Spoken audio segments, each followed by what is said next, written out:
Return of Title IV Funds, Resources and Q&A, featuring Greg Martin, Director, Policy Development Group, and David Musser, Group Director of Policy Innovation and Dissemination. Hello and welcome to our session on Return of Title IV Funds, or as we affectionately call it, R2T4. I'm here with my colleague, Greg Martin. So before we get started, just a quick note. This presentation will not include detailed information about the department's waivers and flexibilities related to the COVID-19 pandemic or the CARES Act. But we'd be remiss if we didn't remind you of the important CARES Act provisions relating to R2T4 on this slide.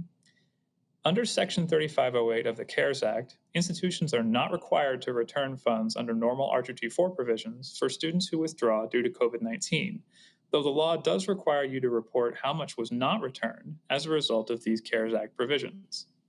Greg and I will provide more information on the CARES Act and its R2T4 provisions in General Session Number 5, COVID-19 Higher Education Policy. So please join us at that session if you're interested in hearing more on that topic. You can also learn more about operational issues related to these CARES Act provisions at Session Number 6, our COD update. All right, so let's take a look at our agenda for today. First, to set the stage, we'll discuss the basic principles of the R2T4 calculation and explain how the process works step by step. And then we'll briefly discuss the changes to R2T4 regulations that were part of the Distance Education and Innovation regulations published on September 2nd. And finally, we'll respond to questions that we've received from the community, and we'll provide some resources that you can use if you have R2T4 questions in the future. So let's start out by talking about the department's basic principles for the R2T4 calculation. The fundamental premise behind the R2T4 calculation is that students receive Title IV aid in order to attend college for the entire period for which the aid is offered. For example, if you make a disbursement of a Pell Grant for a semester, that Pell Grant disbursement was intended for the entire semester, not just a few weeks of it. So when a student withdraws and does not complete the entire period, they haven't earned the full amount of aid that was awarded and dispersed. In some cases, that could mean the institution is required to return some of the student's aid to the department. So how does the department determine how much aid a student earned when he or she withdraws? Essentially, we look at how much of the period the student attended before withdrawing. In a credit hour program, the percentage earned is based on the number of days the student completed at the time of the withdrawal. In a clock hour program, the percentage is based on the hours the student was scheduled to attend on the last day of attendance. Now, once you've determined how much a student has earned, you need to compare the amount earned to the amount that was actually dispersed. If the school has dispersed more than the student earned, then some of the student's aid may need to be returned to the department. If the school dispersed less than the student has earned, the student may qualify for a post-withdrawal disbursement. Now, these last two principles are also really important. Institutional tuition refund policies have no impact on the R2T4 process. The federal return calculation is entirely separate from those policies and occurs independently from your tuition refund process. So once both the R2T4 process and your tuition refund procedures are completed, you can determine whether the student owes a balance or has a credit on his account. And the last principle here is that the department expects you to use the best information that you have available to determine student withdrawal dates. So now let's move on and look at the specific steps in the R2T4 process so that you can get a sense for how it works.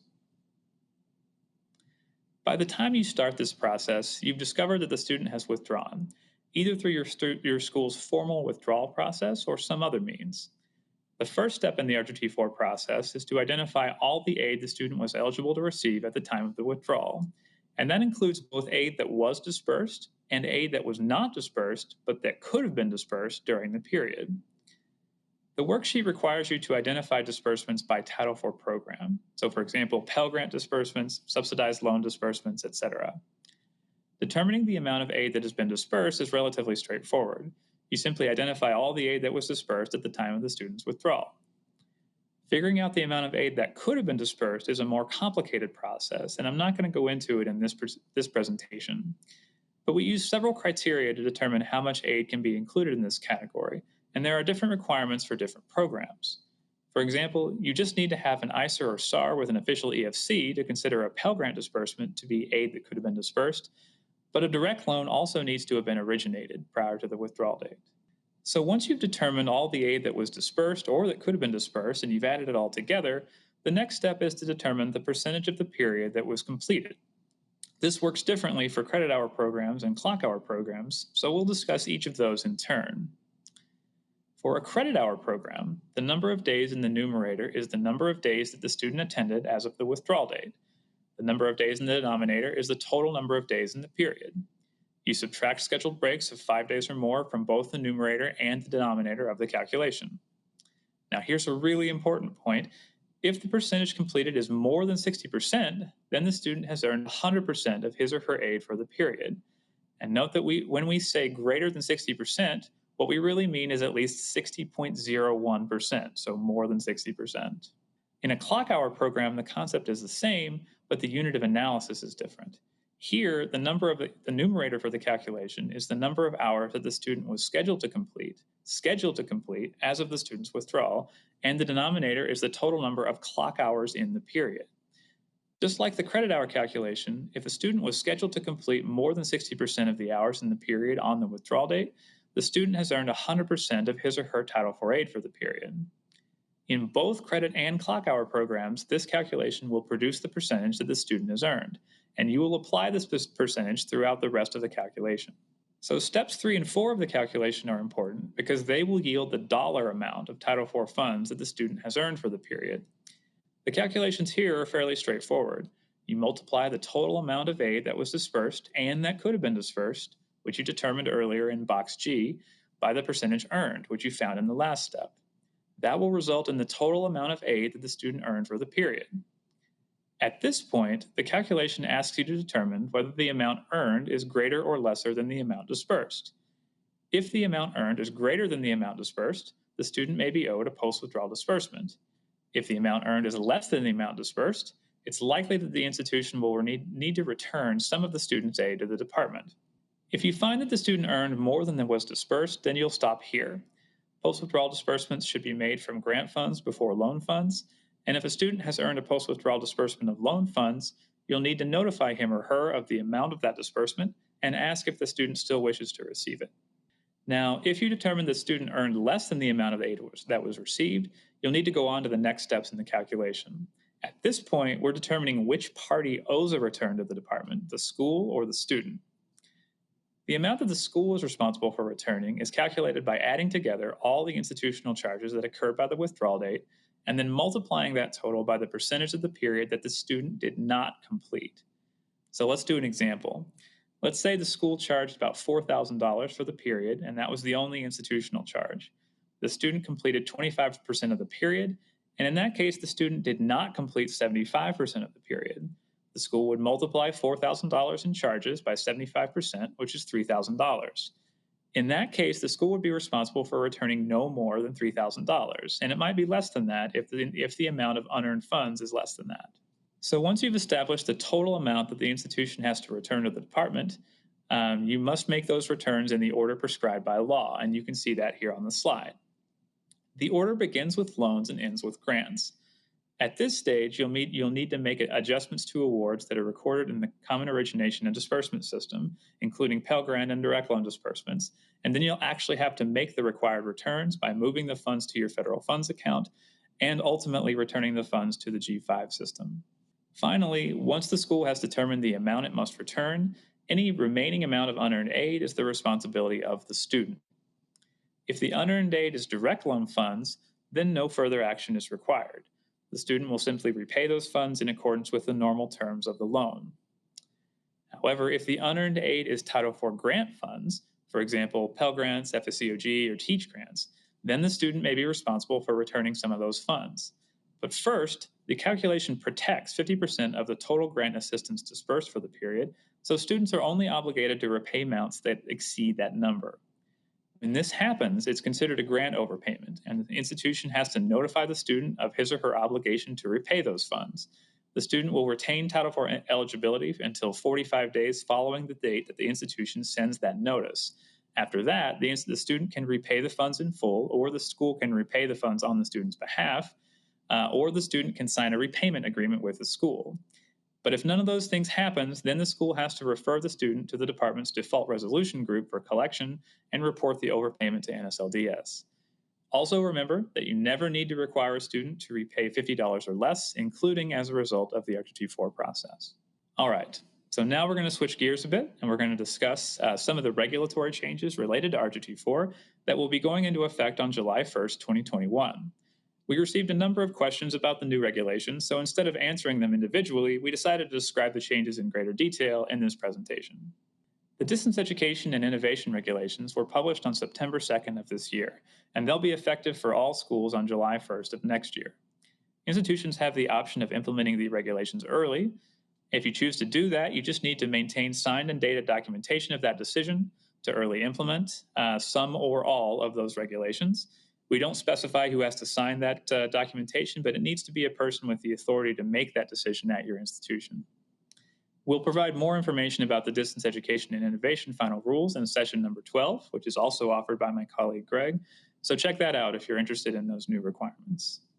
All right, so the new regulations made 3 major changes to the RTT4 requirements, including which programs are considered to be offered in modules, the circumstances when a student is considered withdrawn, and how to determine the number of days in the denominator of the RTT4 calculation when a student withdraws from a program offered in modules. The first change is fairly straightforward. You can see that under the current regulations, any program is considered to be offered in modules if at least one course does not span the entire length of the payment period or period of enrollment. The new regulations exclude non-term programs from the types of programs that are considered offered in modules. When these regulations are effective, the only programs that will be considered offered in modules are standard term and non-standard term programs. The second change relates to when a student is considered withdrawn. Generally, a student is considered withdrawn in a credit hour program when the student does not complete all the days in the period that they were scheduled to complete. In a clock hour program, a student is considered withdrawn when he or she doesn't complete all the scheduled clock hours in the period. So what the new regulations did was to create a number of new exceptions to those rules. As you can see in the left-hand box on this slide, under the previous regulations, the only exception was when the school obtained a written confirmation from the student on or after the date of the withdrawal that the student would attend a later module in the same period. Under the new regulations, that exception still applies, but there are several new exceptions as well. Under the new rules, a student who completes all the requirements for graduation from a program will not be considered withdrawn.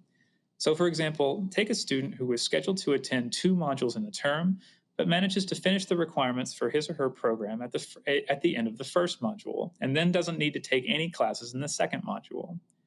Under the existing regulations, that student might be considered withdrawn, but under the new regulations, the student is treated as a completer, and no RTT4 calculation would be required. The second new exception is that if a student successfully completes a module or a set of modules that comprise at least 49% of the total number of days in the period, the student is treated as having completed the period and not as withdrawn. Now, I want to emphasize that the student needs to successfully complete modules in order to qualify for this exception. The department considers a module to have been successfully completed if the student receives a passing grade in at least one class that spans that module. All right, now the last new exception is similar. A student will no longer be considered withdrawn if the student successfully completes coursework equal to or greater than the coursework required for half-time enrollment. Just like before, the student has to successfully complete that coursework in order to qualify for the exception, so that means getting passing grades in enough courses to qualify the student for half-time enrollment. So let's go through some examples to illustrate how some of these exceptions work. All right, so in example 1, in this situation, a student is enrolled in a term comprised of 2 modules, each 50 days in length. There's a 4-day break between the modules. The student is enrolled in 3 hours in the first module and 3 hours in the second module. So the student successfully completes Module 1 and begins attendance in Module 2. However, as you can see here on the slide, the student withdraws after attending only 6 days in the second module. So is this student withdrawn? Under the current regulations, the student would be considered withdrawn because they ceased attendance before completing all the days they were scheduled to complete in the second module. But under the new regulations, the student successfully completed at least one class in Module 1 that comprised 50% of the period, which is more than the 49% needed to qualify for the exception. So under the new regulations, this student would not need to be treated as withdrawn, and no RTT4 calculation would be needed. All right, now let's take a look at the second example. In this example, a student is enrolled in a term comprised of 3 modules, each 30 days in length. The student is enrolled in 6 hours in the first module and 3 hours in the second module. The student is not enrolled in the third module. The institution defines half-time enrollment as 6 to 8 hours. So in this case, the student successfully completes all classes in Module 1, so the student earns 6 credit hours. The student never attends the class in Module 2 and never officially withdraws. The school is not attendance taking, so it later determines that the student never attended Module 2. In this case, the student successfully completed Module 1, but that module did not include enough days for the exception for completing 49% or more of the period. Remember that the total number of days in the period was 90, and the student only completed a third of those days. And remember, too, that to qualify for the exception, the student needs to successfully complete modules that comprise at least 49% of all the days in the period, not just the days that the student was scheduled to complete. So this student does not qualify for that exception. However, this student did successfully complete a half-time course load in Module 1 with those 6 credits. So this student meets the requirements for the exception based on half-time credits completed. Under the new regulations, this student would be treated as a completer, not a withdrawal, and no RTT4 calculation would be required. All right. So the last big change to RTT4 in the new regulations was a new system for determining the number of days that a student was scheduled to complete, which is important because that's a big part of how schools establish the numerator and the denominator of the RTT4 calculation. As you can see on this slide, under the current calculations, we consider a student to be scheduled to complete all the days in all the classes in which the student is enrolled at the time the student ceases attendance. Over time, we've heard from institutions that this causes a lot of confusion for students, and it can result in a very different treatment for a student, for example, who drops out of a few future classes just a few days before completing a module, and a student who drops out of those future classes a few days after. Those two students are treated very differently under the current rules. But under the new regulations, a student is scheduled to complete all the days in coursework that the school uses to determine the student's eligibility for Title IV funds for the payment period or period of enrollment. So schools will need to know which courses were taken into consideration when determining a student's enrollment status, and the days in those courses will be the days that you use in the student's RTT4 calculation. Now, we know that many schools decide what a student is eligible for based on coursework in which the student is enrolled on a Pell recalculation date, or what is commonly called a census date. We took that into account, so you can now use the classes that a student is enrolled in on that fixed date to determine the number of days in the denominator of the calculation. So this will offer some additional certainty about how the calculation will be performed, and it helps ensure that institutions don't need to look at the student's enrollment patterns over an entire term.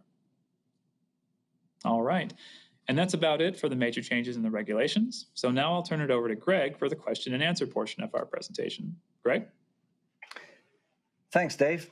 So as Dave just indicated, we're going to switch gears here and look at some questions that we received as a result of the solicitation we sent out, and then we'll look at the answers to those questions. So let's start with our first question here.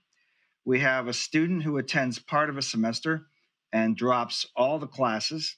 Because of special circumstances, the school decides to refund tuition and also deletes the course from the student's transcript. Should an RTT4 calculation be performed, or is the student eligible for aid because there is no record of attendance?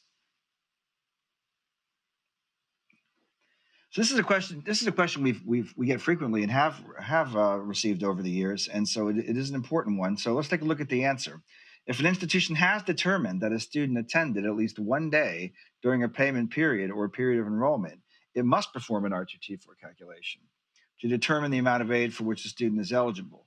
Deleting grades has no effect on this requirement. So what we're talking about here is that a school's decision to cancel all charges or wipe a student's record clean has no effect on the statutory requirement to do an RTT4 calculation for a student who has ceased enrollment. Okay, let's take a look at our next question. What steps does an institution take if the student withdraws and then returns within 180 days in a non-term program. It's important to remember that what we're talking about here is non-term programs specifically. If the student's parents borrowed a PLUS loan, is another credit check necessary at this time? So again, reminding everyone that we're talking about non-term programs here. When the student withdraws but returns to coursework within 180 days, the student is treated as returning to the same payment period, and previously dispersed aid should be redispersed at that point. Let's talk about the PLUS loan credit check for a moment here. Whether the PLUS loan credit check must be performed for a student who returns after 180 days depends on the circumstances. So if the school is merely adding a disbursement to a PLUS loan award for which a credit check was already or already exists, no new credit check needs to occur. However, if the institution is originating, or rather originates and disperses the new PLUS loan award, then a new credit check will be performed at that point in time. What steps must the institution take when a student returns less than 180 days following withdrawal? So the first thing here is to identify the amounts of Title IV aid previously returned and then redisperse those same amounts. You would extend the direct loan academic years and loan periods. You would update the student's enrollment status in NSLDS. And if an overpayment had been referred to the department's default resolution group, you must contact them to inform them that that no longer exists. Our next question is, how does the grant protection process in R2T4 work? In some cases, students have some grant funds protected, but in others they do not. Is this because we included funds as aid that could have been dispersed in some cases? So let's take a look at that, how that grant protection works. Grant protection applies to amounts of Title IV aid that a student is responsible for returning, as determined in Step 9 of the R2T4 calculation. Remember that under R2T4, the schools and students are jointly responsible for returning aid, and the first part of the calculation determines what the school needs to return. Anything more than what the school needs to return is the responsibility of the student. So whether grants are included as aid that could have been dispersed or aid that was dispersed rather, or aid that could have been dispersed, does affect whether the grant protection is going to apply. So let's take a look at an example and see how this plays out. So our first example here, we have a student who received the following disbursements. So it's important to keep in mind here what these disbursements are, and especially how much loan the student received, because that's going to come back as an important aspect of this in a moment. So we have direct unsubsidized loan of $1,708 and the direct sub loan of $1,154. We also have FSA of $150. So this is aid that was dispersed. The student actually received this. And then we have aid that could have been dispersed, and that consists of a Pell Grant in the amount of $1,058. We're not told here why the school didn't disperse it yet, but for whatever reason, those funds have yet to be dispersed. Our student has completed 4 of 85 days in the payment period, and because of that has earned 4.7% of her aid. The total amount earned is $191.29, and the total amount to be returned is $2,820.71. So at this point, we know the amount that needs to be returned. What we need to figure out is how much of that the school is responsible for, and then how much the student is responsible for.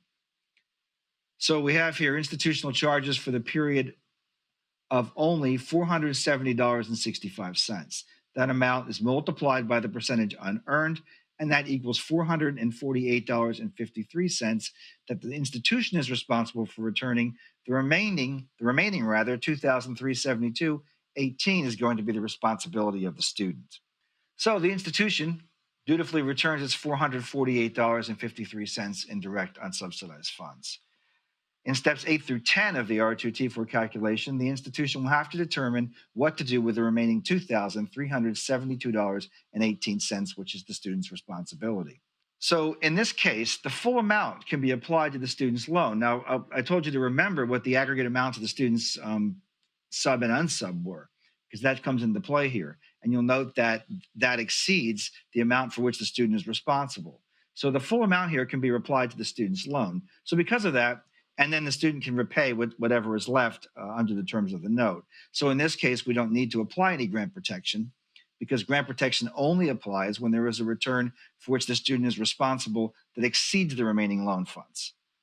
So we point out here, though, that if the institution had actually dispersed 1,058 in Pell Grant funds before the students withdraw, the grant protection would have applied. Our next question is, does R2T4 apply in the same way for domestic and foreign institutions? And here we are talking about eligible foreign institutions, not situations where students are studying abroad. So this is only pertinent to those types of institutions. So the answer here is generally yes. The R2T4 calculation is the same for foreign and domestic institutions. The only thing that you need to worry about where foreign currency is involved is that there has to be a currency conversion prior to performing the calculation. But other than that, the calculation is exactly the same. And of course, for foreign institutions, it's only going to include direct loan because that's the only source of funds a student can receive for attending a foreign institution. Returns from foreign bank accounts. Remember that if the institution is using a foreign bank account, it will begin the process of a refund in G5 and complete a wire form that is generated containing the department's bank account information so that non-US banks can wire funds to the department. Our next question is, how does R2T4 work when a student is temporarily enrolled at another institution through a consortium agreement? And we are asked here, do we always use the home school's academic calendar to determine the number of days in the payment period, or must we use the host school's calendar? This is a question we get rather frequently, and there are a lot of consortium agreements out there, so it's important to note what our requirements are in this situation. So let's take a look at what you would do here. When a student is taking classes at a host institution through a consortium that apply towards the student's Title IV eligibility, the institution must use the host institution's academic calendar to determine the number of days in the payment period. So that's important to consider here, that we're going to use the host institution's academic calendar, and we're going to see how that plays out. Here we have an example of the denominator in a consortium agreement. So we have the fall term at the home institution being August 17 to December 4, and that's 110 days. And the fall term at the host institution is September 4 through December 18, that's 90 days. So keeping that in mind, let's look at a couple of scenarios here. In our first scenario, the student is enrolled only at the host institution. So we have the host institution's dates there, and the host institution's total number of days in their fall semester is 96. So since the student is only enrolled in coursework at the host institution, the denominator for purposes of R2T4 is going to be 96 days. Okay, let's take a look at another scenario here. Now the student is enrolled at both the home and the host institution. So here we have the fall term at the home institution being August 17 to December 4, that's 110 days. And we have the fall term at the host institution being 96 days, but running until December 18. So because the student's enrolled in coursework, both at the home and at the host institution, we need to consider the entire amount of time here. So our denominator now consists of 124 days, which is the amount of time from August 17 through December 18. Remember, in consortium agreements, loan periods and academic years may use the home institution's calendar. Our intention here was that you don't have to do or shouldn't have to do numerous setups in COD to take into account however many consortium arrangements you have, and with some schools there are many. So we allow the institution to use the loan period and academic year, their own rather academic year and loan period. Disbursements, we're rather flexible about that. They can be made 10 days prior to the earlier of the beginning of the home or the host school's calendar, whichever would suit the needs of the student more. R2T4 calculations must be performed using the number of days the student is actually scheduled to complete at the host school and, if applicable, the home school. And we saw how that worked out on the previous slide. Our next question is, when is a student considered to have entered a subsequent payment period for R2T4 purposes? And here we're looking at a clock hour program. So let's take a look at this program here. We have a payment period of 10 weeks and 300 clock hours. The student has completed 12 weeks and earned 296.43 hours on the 5th of February, 2020. And the student has earned 300.43 hours on the 6th of February. Our student withdraws on the 6th of February. What is the payment period, or which payment period rather is going to be the basis for our R2T4 calculation? The answer is that a student completes a payment period on the day that student completes both the weeks and the hours in the payment period, and the next payment period begins on the next day. So in this situation, the R2T4 calculation would be based on the first payment period. Had the student withdrawn on the 7th of February, the second payment period would have been the basis for the calculation. Our next and final question has to do rather with grading policy. So here we have an institution that differentiates between an F and W grade depending upon whether a student has reached the 60% point of the term. Students who fail to pass 60% receive a W, while those who pass 60% receive an F. And the question here is, can we use this grading policy to identify students who have completed and not withdrawn if they have at least one F grade? The answer is in this case no. For R2T4 purposes, the institution may use a grading policy to differentiate between students who have completed a course but failed to meet the course objective. For example, an F, earned F, and those who have failed to complete the course, for example, a W. But in this case, the F does not represent a completed course. It represents a course that is only partially completed to the 60% point. So in that case, I would point out the school could not use this policy to determine if a student has in fact withdrawn. Next, let's take a look at some resources you have available to you for R2T4. I want to point out some conference resources. In the past, we have done numerous presentations on R2T4, various aspects of it. And here you see some of our more recent presentations. So if you want to go a little more in depth into this area, you might want to go back and look at our recorded sessions out there from the 2019 FSA conference, and those are listed there for you. We also have a session from the 2018 conference. That's Essential Concepts. The 19 conferences were resources and Q&A, foreign schools. We have ones from 17 on basic principles and also advanced concepts. So as you can see, we've covered the topic of R2T4 quite well over the past couple of years. And all of these recordings are available for you on IFAB. Some more resources here. We give you the section of the law where R2T4 can be found, the 668.22, which is where it can be found in the Code of Federal Regulations. And here we also reference a number of regulations that were published in the past that contain rules pertinent to R2T4. The most recent of which are the final regulations Dave mentioned in his portion of the presentation, which were published on September 2nd, 2020. We also give you the handbook citation and the IFAP program integrity Q's and A's on return of Title IV funds. So a lot of resources there for you. We urge you to take advantage of those.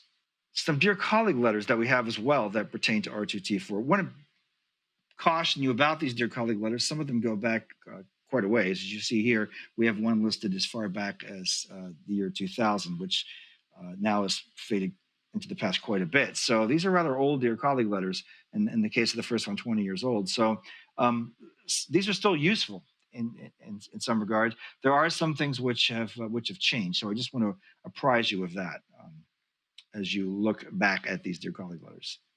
And finally here, if you have any questions about what we've talked about today, either from the first portion of the presentation or the FAQ that I just did, please send your inquiries about any of these, anything we talked about today, or anything about general admission of the Title IV, general administration rather, of the Title IV programs to the Ask a Fed site you see here, askafed@ed.gov. We have a lot of very qualified people who will take a look at that and get back to you as soon as possible. I'd like to thank all of you for being here with us today. And so on behalf of Dave and the department, we appreciate your attention.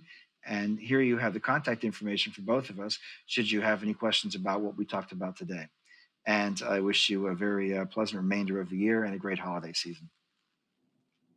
And thank you, Greg, and thank you all for joining us.